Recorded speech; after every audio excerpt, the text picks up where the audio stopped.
So I loaded my save file from where I saved last time, and I was just standing here waiting for the cutscene to start. But this one actually just cold opens with gameplay. Oh. So Just throw you right in there. yeah.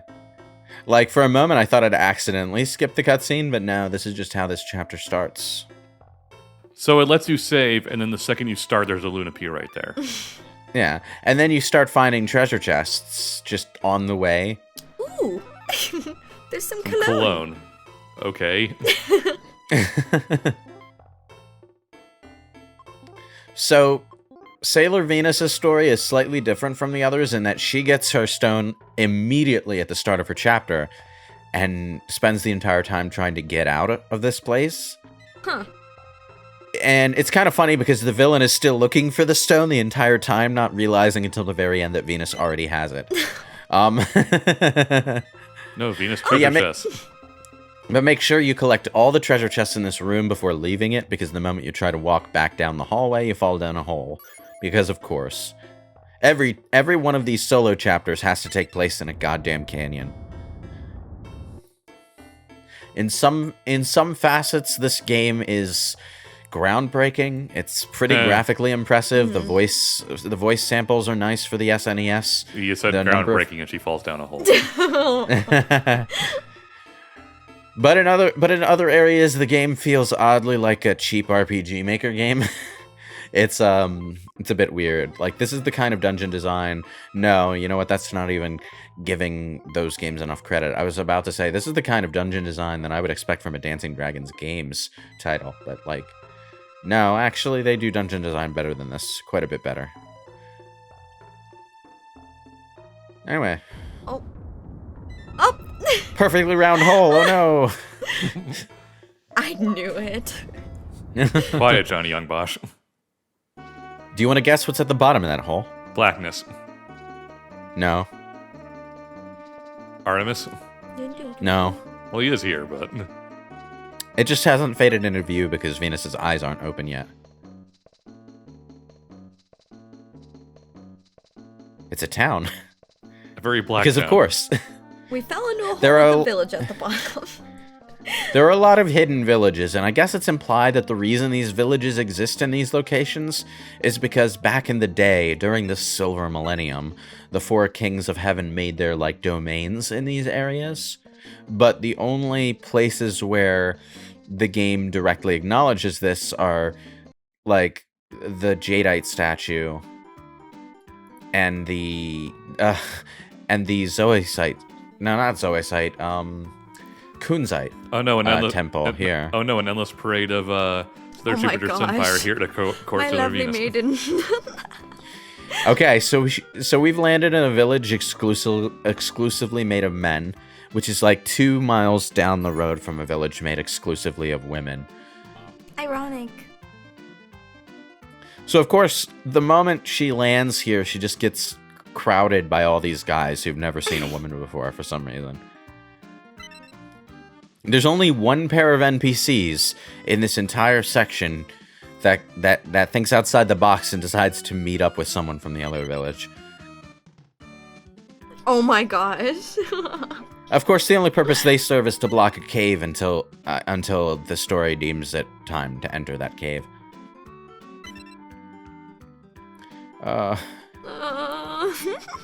Comedy hijinks. At this point, it kind of seems like this chapter is shaping up to be like Jupiter's, where it's all comic relief, but then shit happens and it gets serious. So, yeah. Hey, Johnny Young Bosch, did you notice that there seem to be only men in this village? We've only seen 4 people. It amuses me that ever since the Viz dub, the 2 cats have both had persona voices. One of them is the voice that is the voice actress who does the voice for Yukari in Persona 3, and Miss Kawakami in Persona 5, actually. Yeah, Monica Rial, yeah. Yeah, it is a bit weird hearing the same voice in 2 games in the same series for 2 different characters who are unrelated, but... Shh. He'll never know we're here. She's blending in with the blanket. Time for a nap after a hard day's work. Damn it. You end up thinking that this character is going to be significant because he has a different like sprite and everything, but then he isn't. He's just here.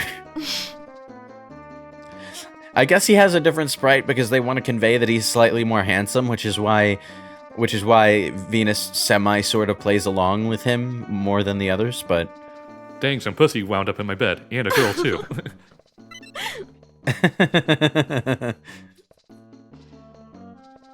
He's going to chase her too.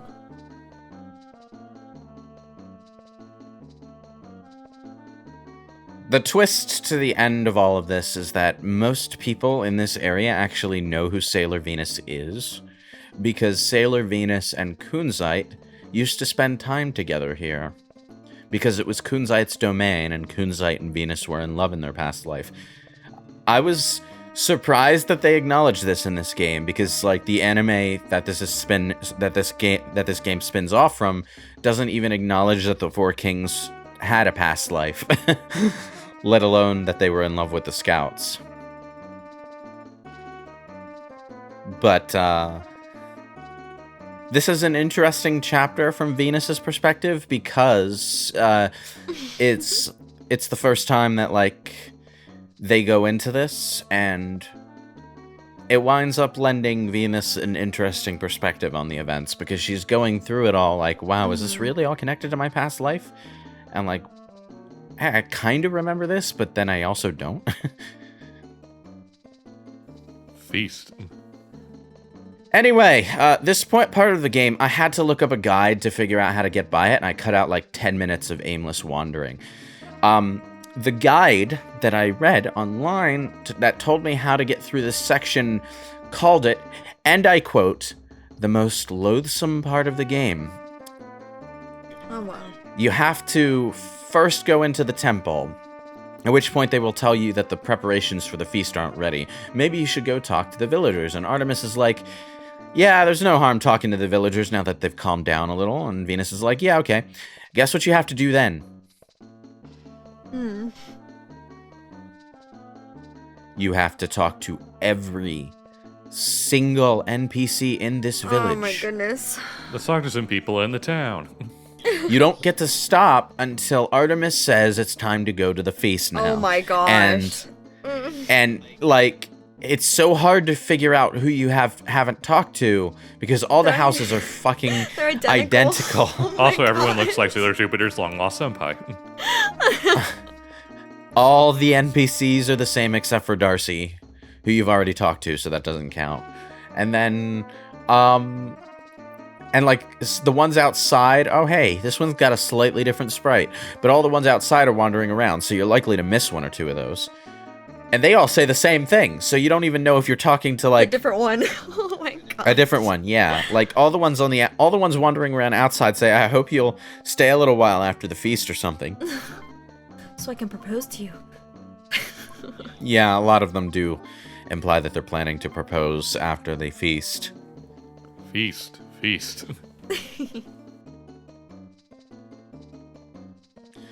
But, like, okay, so you gotta wander around talking to all the NPCs. I think that this is still footage from before I knew that, so I'm just wandering around checking all the boxes. Well, you got to talk to them anyway, so...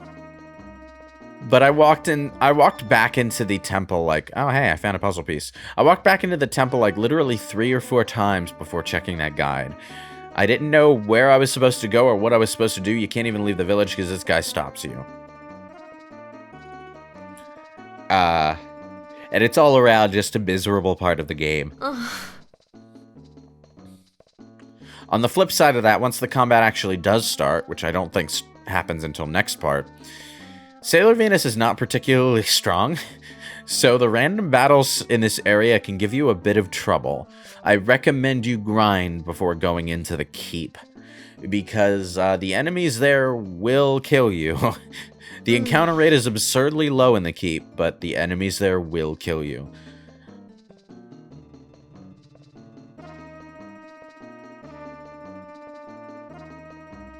This one house is, like, differently structured than the others, so you think it might be significant in some way, but it isn't. Apart from the amusing dialogue from NPC Turban Man number 376.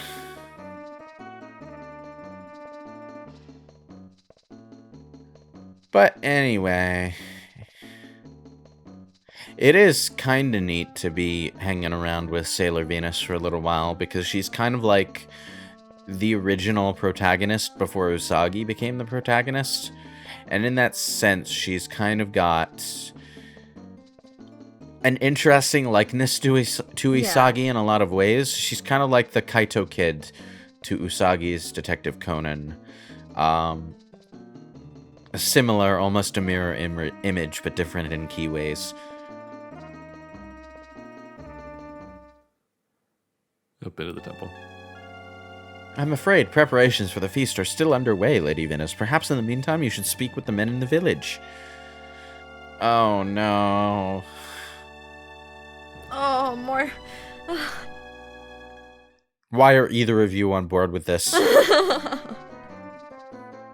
Anyway, yeah, I literally skipped over all that because it took a long time for me to even figure out what I was supposed to do, and then when I figured out what I was supposed to do, I did like 3 goddamn laps around the village trying to find the one NPC I hadn't talked to yet. In the end, I just wound up talking to everyone one at a time, again and again, house by house, in a very meticulous zigzag across the village. And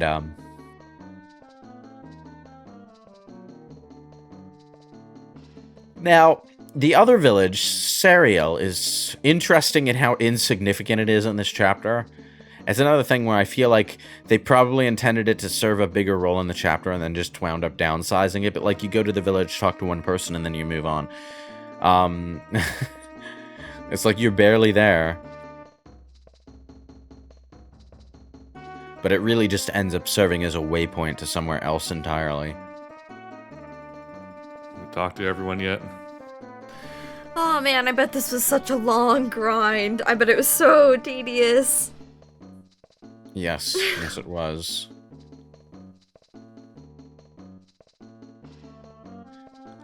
On the plus side, because everyone in this village loves Sailor Venus, she gets a lot of free items from these people, both at the start of the chapter and at the end of it. Yay. Yay! One of them is a manicure, which, you know, is Very the attack needed. buff item. Yes, the attack buff item, and very much appreciated at any point in the game. It also costs 1,000 yen, so a free manicure is Pricey. always nice in this game. I mean, I'm sure it's nice in real life too, but it's especially nice in this game where it actually does something for you.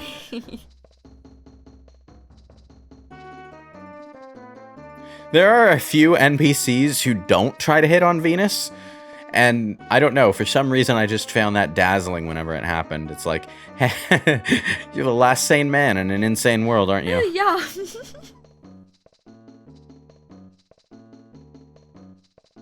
And you can't see them because they're not in town right now, but there's one villager from this town and one villager from the other that are just meeting up off on the roads somewhere off screen that way. Thank you, Artemis. It's time for the festival.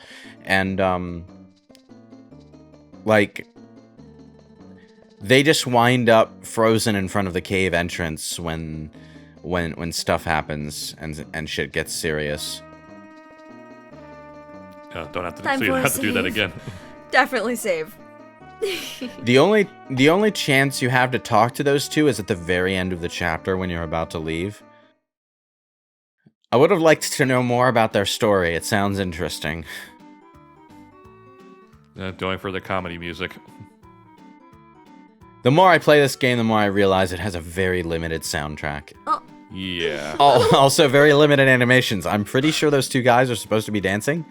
looks like they're doing the burrito roller. If only we had a teleportation device that would let us get there in no time. You know what's funny? There is a teleportation device. Oh, jeez. Anyway, at this point, you're just supposed to walk around and not know where you're going, but just go back to the back. It's the only way you can go. You can't leave the temple yet, because that scene is sneaking off, and they're like, no, aren't you going to stay and enjoy the festival? This feast we're throwing in your honor? Without any food. Yeah, I don't see any food. That's really weird. Some feast. But then you walk back here and... Scrolling. Oh. I know Kunzite's been stoned.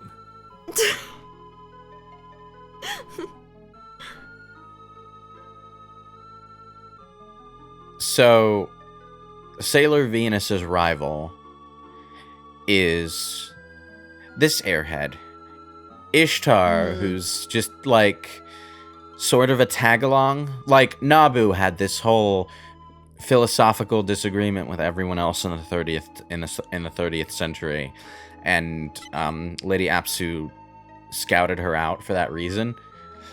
You might remember in that flashback that there was another girl there who just sort of jumped into the teleportation light in a panic as Nabu was floating away.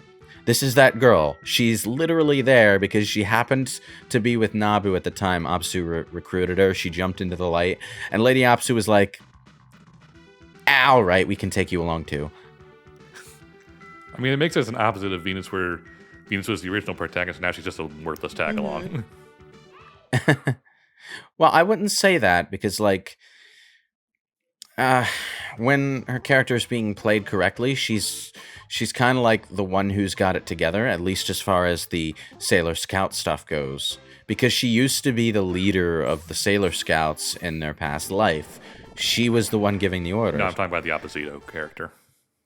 Ah, yeah.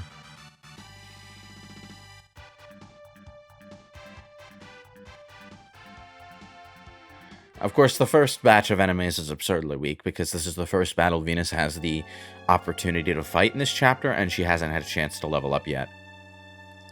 In fact, there's a very good chance, if you're playing the original game, that you haven't leveled up much at all, and you're even weaker than I am right now. You so, dumb meanie.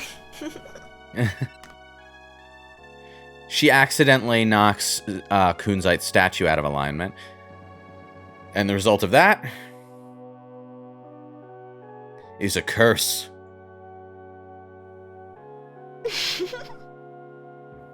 Everyone else got stoned too. Ishtar has a magic barrier, so the curse doesn't touch her, so she's able to escape. But oh no, Sailor Venus has turned to stone. Oh no. Whatever shall we do? Why say uh-oh? That's to your benefit. Well, she didn't mean to make that happen. It works for me. Works for me, Heart.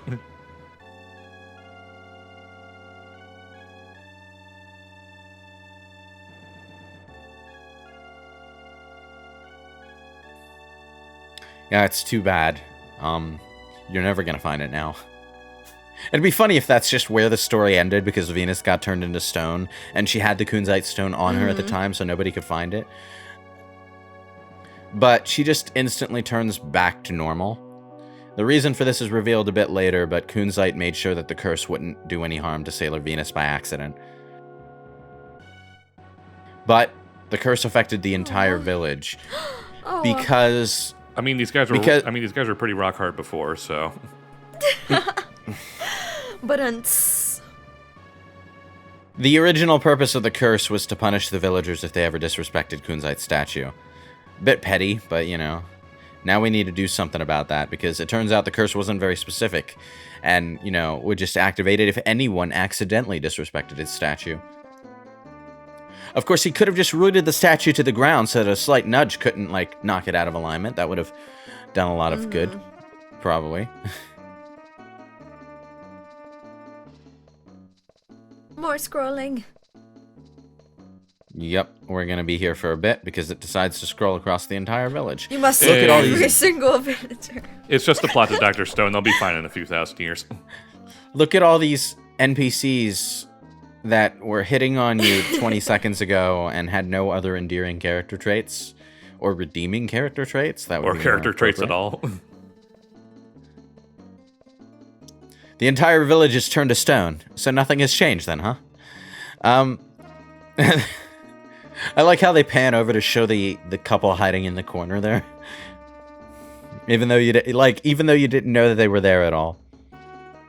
And we got the stone, we can leave. It doesn't really matter to us. No, we can't. There's a couple of statues in the way of our exit. I'll push the statues out of the side, so... Not that Venus knows where to leave from yet. She finds that out in the process of breaking this curse, but... yeah. Oh boy, Free Night at the Inn. What's he gonna do? Stop me? No, Darcy! Not you too. Artemis, do you think we can pack this onto the airplane? It would be a good decoration for my room. Oh my god. But anyway, we will clean this up next part, because boy does it need cleaning up. Yeah.